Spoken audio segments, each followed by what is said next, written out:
Welcome to the Common Good Podcast, a conversation about the significance of place, eliminating economic isolation, and the structure of belonging.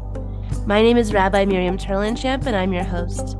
For this week's episode, we'll hear the Abundant Community Conversation from November 15th. Abundant Community Conversations occur every couple of months on Zoom, and they always contain poetry, small groups, and exploration of a particular theme. In this conversation, Peter Block spoke with Jenn Rothberg, Executive Director of the Einhorn Collaborative. Einhorn Collaborative is a nonprofit foundation dedicated to addressing America's growing crisis of connection by advancing the science and practice of empathy, mutual understanding, and relationship building in the United States. Jenn oversees all aspects of the foundation, including setting strategic priorities and building collaborative partnerships that advance our ability to embrace our differences, see our common humanity, and solve our country's biggest challenges together. Here's Jenn. Thank you so much for having me in the Abundant Community. It's great to see you all and to see even some faces I know. It's really wonderful. I'm thrilled to be here. I didn't even know Einhorn existed until this conversation came up. And then I find out they're doing amazing things in the world and to have the intention to deal with the crisis of connection. I love it because connection means there's more than one of us going on. I just feel less lonely being on this call. Me too. Yeah. So maybe, Jenn, you could talk a little bit about why this subject mattered and matters to you. Why is it important? And give us your version or your way of understanding either belonging or connection. Well, Peter, I feel you're a kindred spirit, and I really believe in kindred spirit. So it's like to be in your presence and to read your work and see how much it echoes and rhymes with the work that we're doing. It means there's something really beautiful and magical happening. So I'm grateful to be here. Well, you wrote, I think, at the end of your book about how the work of connection is to speak to your own isolation. And I think sometimes we find the things that we most yearn for and long for in our lives. So very personally for me, I feel I have been community adjacent and yearning to belong in multiple parts of my life throughout my life. And in that yearning, constantly tried to create community for others. So I found myself, you sort of build the things that you hope others, you could be a part of. I know. It's pathetic, isn't it? I mean, really. Maybe, but we have each other. Yes, we do. So that's me personally. I came to this work. I was a urban studies major. I went into that work because I really was deeply moved by the people inside what shifts a space into a place. Mm-hmm. And place is really a sense of feeling. Do you feel that I belong here? What makes that happen? Mm-hmm. And I thought I wanted to get into physical space, which you talk a lot about the power of physical space, but so much is about the people who bump into one another. So I spent time there, and then I found myself in a spot. I've been in this role for 15 years now, which is hard to believe, but holding this question of what is it that helps people connect and what's getting in our way. So I've been on a journey to discover what are the things that get in our way and how can we remove those barriers and obstacles. That's one big question for me. And the other is, how do you really effectively use philanthropy or the social change or the public benefit sector? I love the upending, not what we aren't, but what we are. What this sector is really, what is our role to create that society? And I'm a big believer that each of us has the agency and the power to build that. I always have been. So for me, it's how do we actually create the kind of conditions and contexts and situations for people to be their best selves? Because I truly believe every one of us is yearning for that and longing for it. And given the opportunity, we rise to it. Are there moments that have occurred for you that affirm that you made the right choice? Because you said 15 years is a long time, and it's a hard issue. I mean, we live in a world now where disconnection is accepted as true. We're afraid of the other. We're afraid of the immigrant, afraid of the stranger. And to me, the Statue of Liberty, at least from the U.S. perspective, is weeping at the moment. Okay. Give me you're tired. So what are some incidents for you, either personally or otherwise, that kind of affirm what you're longing for? And what you said about isolation, I mean, only a very isolated person would write a book about community. Every time I sit down to write, it's to heal a wound that I was unable to do myself. But in the writing, it completes something. But are there some incidents that have affirmed the path you've chosen because you've been very focused and steady on that path? Well, there was a long period of time in this work where we were seen as the kumbaya funder, the empathy funder, oh, isn't that so nice, Jenn, that you work on that stuff? We're going to go work on the hard issues. And that hurt. I know, And as if you're not facing reality, okay? Yeah, it hurt. And then I think what gave me hope, and many of the social entrepreneurs, many who I see on this call, kept reminding me that this was the work. This was the work. And I remember one partner in particular who was in education reform. And she said, the work I do around relationships and building cultures of community and connection in schools, I have to closet that that's actually what we do. I have to show our funders that we increase teacher retention. I have to show that kids increase on reading scores. And you're helping me actually talk about why that happens and what that work is. So that's a mark for me of a moment where I thought, what a gift it is that we can give this social change leader the opportunity to be truly, fully who they are. And then, I'd say it's probably around the 2016 elections where we started to get phone calls from peers saying this whole idea of building relationships, particularly across divides. It seems like you know something about that. And that seems like something that might matter right now. Can you help us? And I was like, happy to have you now. Anytime you're ready to join us, we're happy. In pain, in the weeping, there's a recognition that we need to tend to these wounds. We need to tend to our ruptures. We need to tend to our disconnect.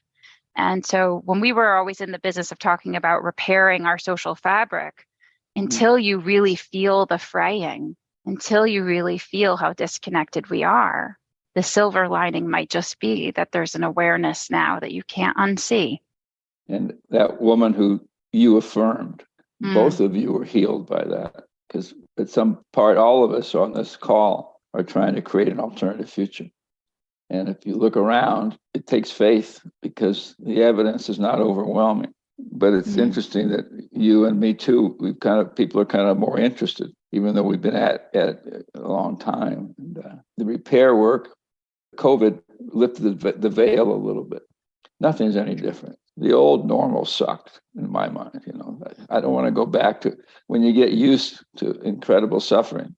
Don't call it normal. It's really the abnormal, and it's hard. That's why we need each other, because most of the time we think we're crazy. I do. Also, you said a powerful thing was that the world of measurement, evidence-based everything, is unkind to connection. It's unkind to belonging. And I like the notion that everything that's valuable can't be measured. Most measurement is the projection of the measurer. My favorite quote is, research causes cancer in rats. So how you watch and what you're looking for creates what you're studying, and especially in our world where we're talking about social capital and culture and stuff like that. Say more about personally how this has infected your own life. I can definitely think of moments where I felt more isolated than I had imagined. One was bringing home my firstborn child and coming home from the hospital with a newborn who was not yet making eye contact with me. And I was sure I was supposed to be absolutely in love from day one.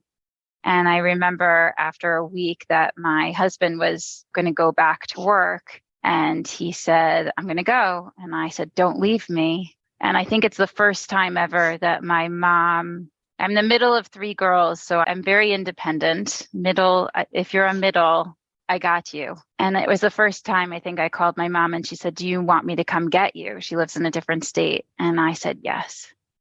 And she drove in a few hours, picked us up, packed up the baby and me, and we went to be with her. And I realized that there were all of these things that I thought about what I was supposed to be as a mother and the connection I was supposed to feel with the baby and all of these things that I was projecting on myself of not being good enough, doing well enough.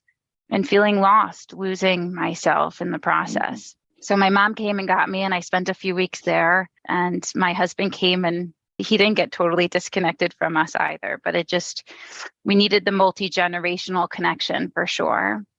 And then when I came back to New York, there are these, like, I don't know what to call them. I'll call them mom zombies. We're basically exhausted walking through, Central Park or Carl Schurz, and we're all just, pushing these newborn babies that are completely asleep. And we're just proud of ourselves that we got out the door.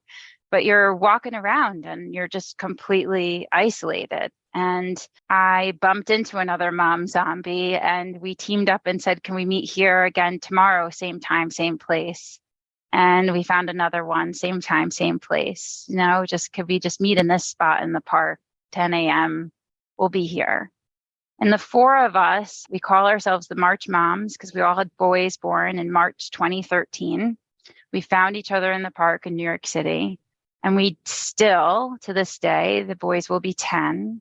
We text every day. And that group is, when you talk about the power of small groups, that is a group of us finding one another, being there for one another. My 5-year-old had trouble getting into kindergarten this morning, lingered a little bit too long, and was really struggling with separation from me, which was surprising.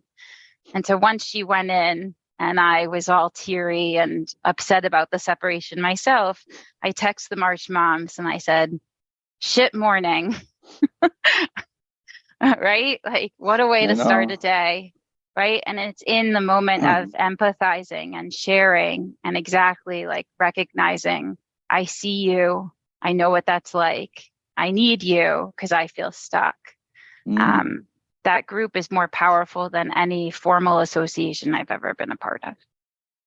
Wow. There's a politics to what you're saying, a power to what you're saying. It's not just your story, but you're saying 4 people is enough. Also thinking, having the child and feeling so vulnerable, that awakened you. That was the first gift your son gave you, was your vulnerability, and realize that you feel you're not enough. And you're right, we're not enough. And I just think all you need is 3 other people. And it has to be ones you chose. And what's powerful is that they accept you for who you are. And that's what belonging is. You say, how do we create a culture? How do we bring that into wherever you go? And that's what I did when I was lost is break people into small groups. And that started a long time ago. And then I realize now that there's something that is the unit of transformation. That your life was transformed. It answered questions you didn't even know you had. When these 3 women says, can we do this again? Can we do this again? I think that's what we all have the power to bring into wherever we go. For you to bring that compassion into the world of philanthropy is a very difficult place because the money and the wealth, none of us know what to do with it or how to get it. And even those 2 conversations keep us apart. Anyways, I'm thrilled to have found you and found a foundation based on connectedness. Other thoughts you have about why this matters in the world?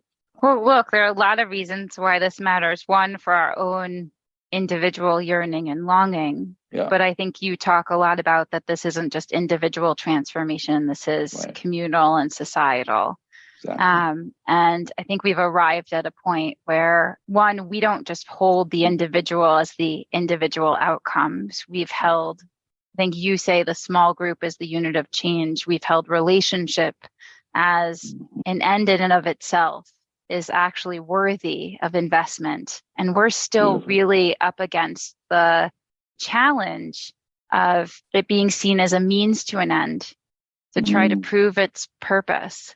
One of the things that I'm hopeful for is if you can help someone talk about, as you have and I have, vulnerably about how relationships are transformative, or if you can open up and use a question as you do. And I think you and I are both disciples or friends of, or Parker Palmerists, but the idea that it's in asking those questions that open us up to ourselves and to each other.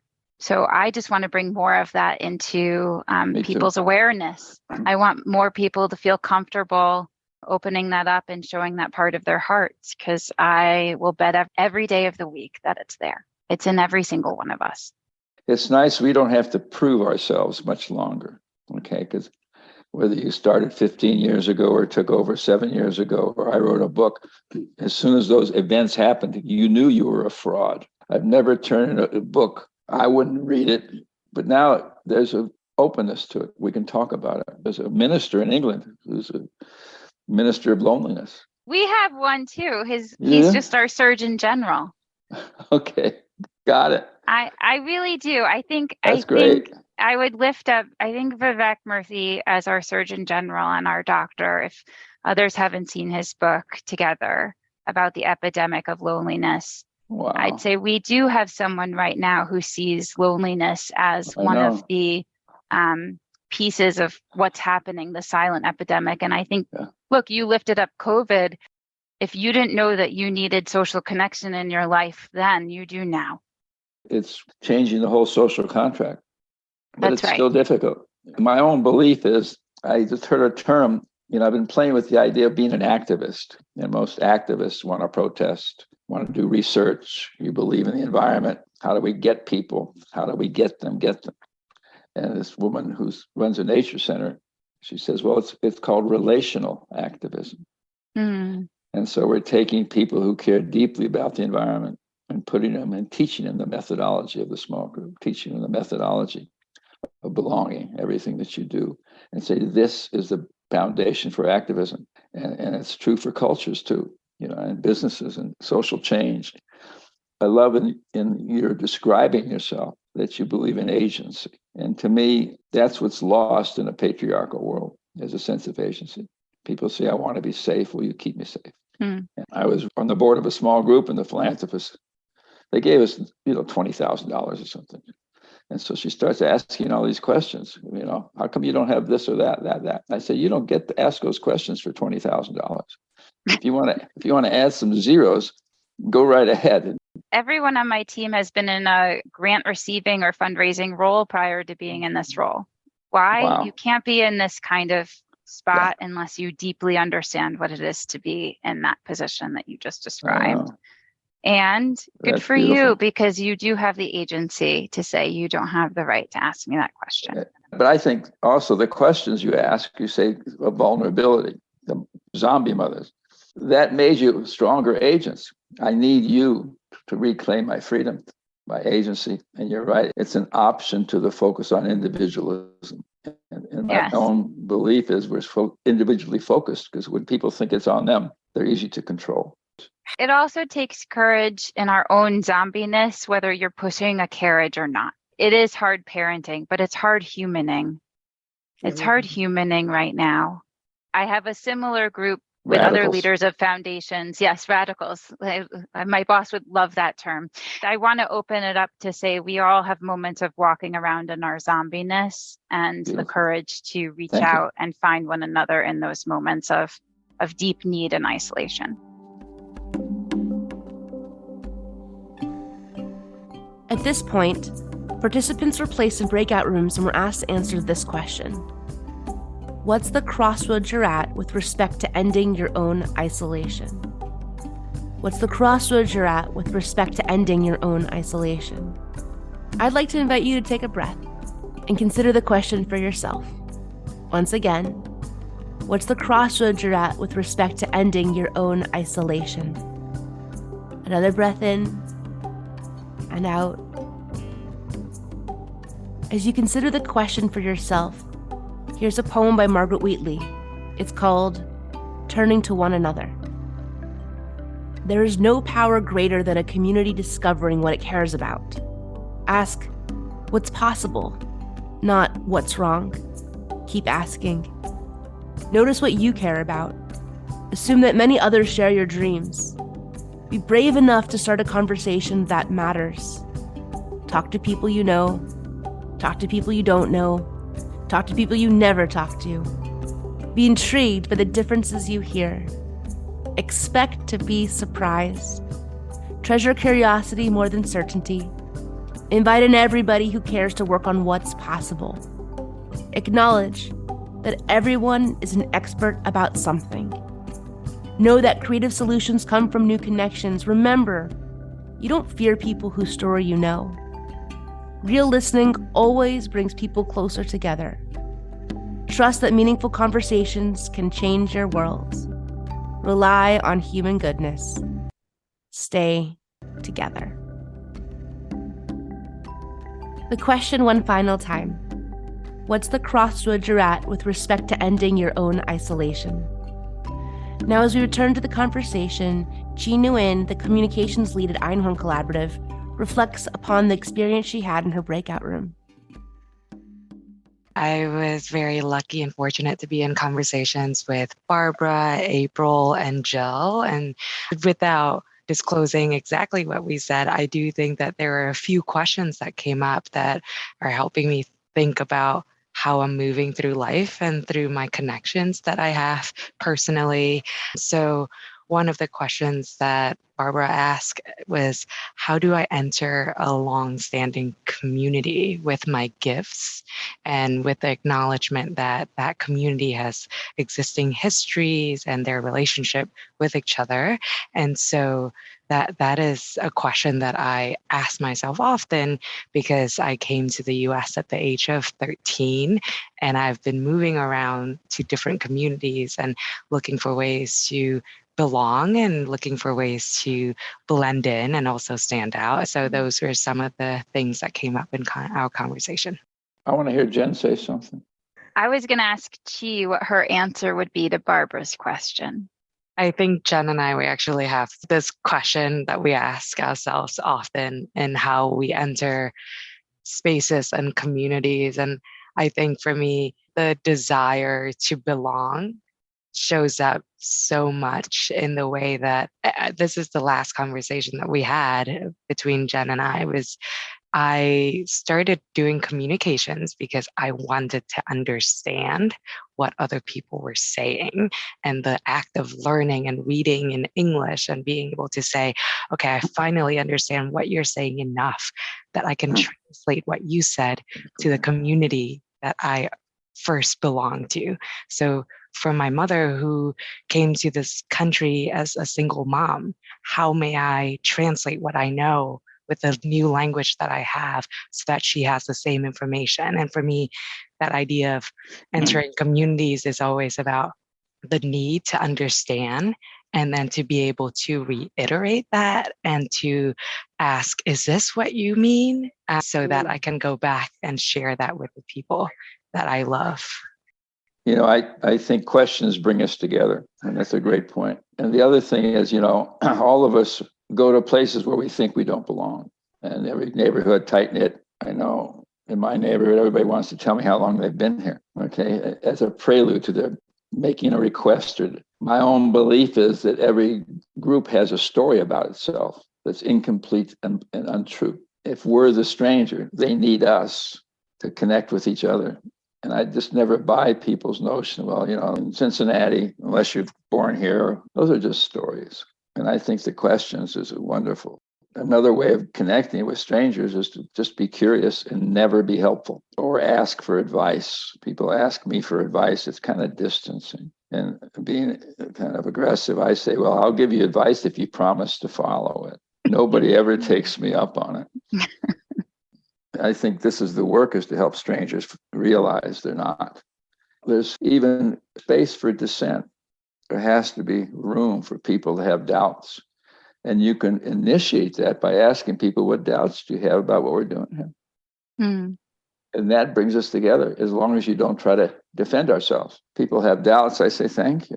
Well, Peter, wait, you haven't answered my question. I said, I know I haven't. But thank you for letting me know how I've hurt you or disappointed you.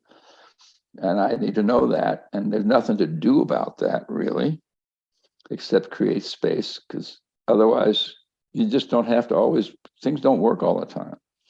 Part of our belonging is to have space for that. What's hard, you know, family you didn't choose, okay? And neighbors you didn't choose. And so what do I do with that? And I think that's part of what you're doing in your work that you and Jenn are doing, is helping people come together regardless of their stories, what they brought with them. They're just stories. It reminds me of just two quick things. One is, I love the line from the Margaret Wheatley. I love all the I really love that poem. but it's hard to pick one, but the one about remember you don't fear people whose story you know. Mm-hmm. And to invite, what does it take for us to ask questions to know people's stories?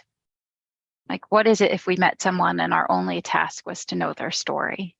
Mm-hmm. We're not trying to convince them anything. We just want to know them. So what does it take? What question might we ask to know their story? And the other thing I'm holding, since you all got to meet Chi for a minute, is as we've come to work with one another, one thing Chi said to me early in our working relationship was, I know if we argue, that is a sign of love.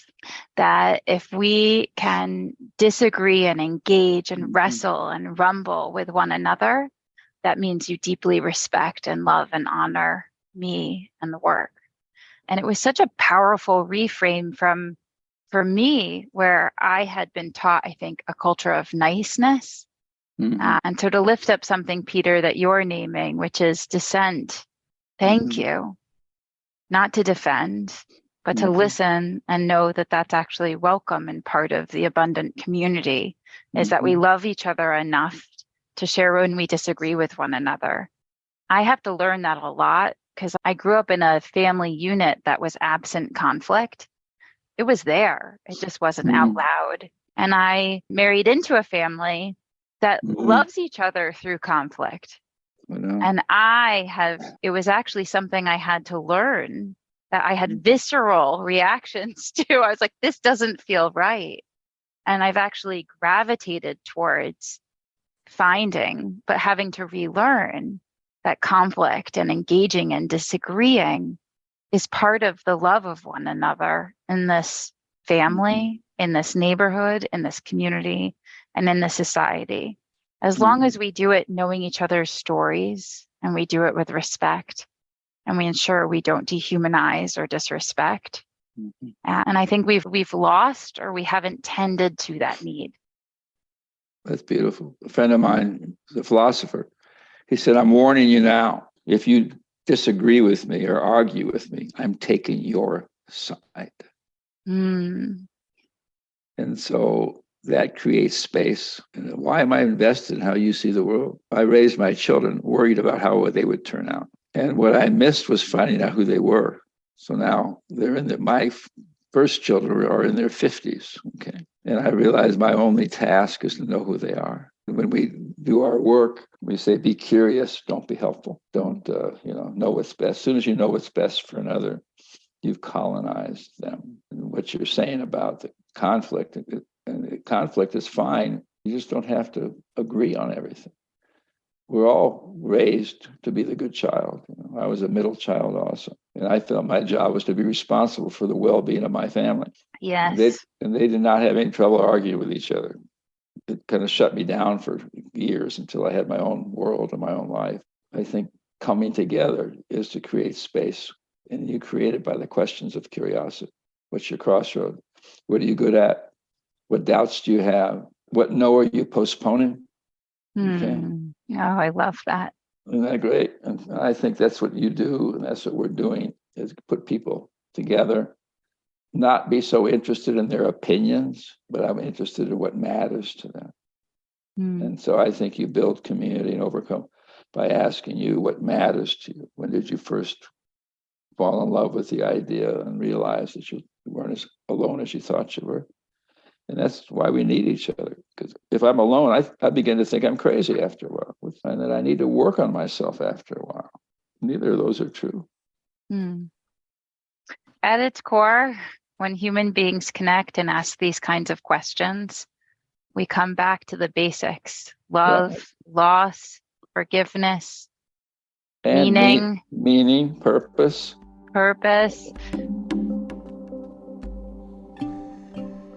Thanks for listening. Check the show notes for more info about Jenn, Einhorn Collaborative, and the recent publication, A Call to Connection, Rediscovering the Transformative Power of Relationships. This episode has been hosted by me, Rabbi Miriam Terlinchamp, and it's been produced by the amazing Joey Taylor, and music is from Jeff Gorman.